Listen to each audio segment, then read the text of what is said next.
نو زما ملګرې ده، نو ښه تنها هر څه اخلي. زما ویډیوګانو ته زړه نه کېده، څه شي ته مې زړه نه کېده، څه کار ته. نو هغې ته مې ویل یار زما زړه سم تور شوی دی، زما سم بدې شي، دا چل دی هغه چل دی.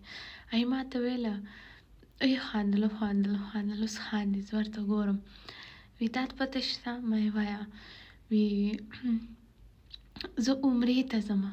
ما یې ښه بیا څه چلو شته؟ ما ته پته ده عمرې ته ځې. بیا وی تا ته پته شته زه عمرې له سله ځم؟ ویم ها.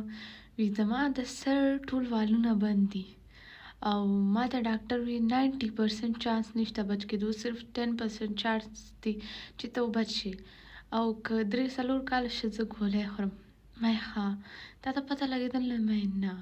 ما ته چې دونه محفل کې خاندې خاندې د دې څه مطلب دی ته دونه خاندې؟ وی ډېر خندا والا کس ډېر جاړي.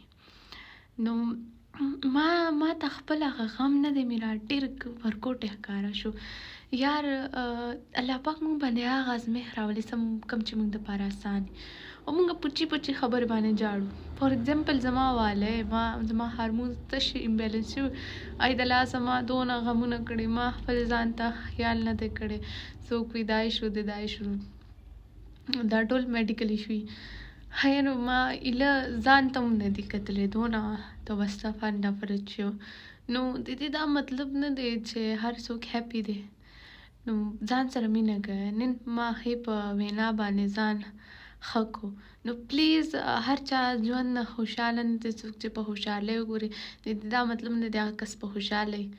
هغې زموږ نه څه پته لګي غټ تکلیفات دي، او هغه تقریبا 2-3 لکه تنخوا ده پاکستان کې.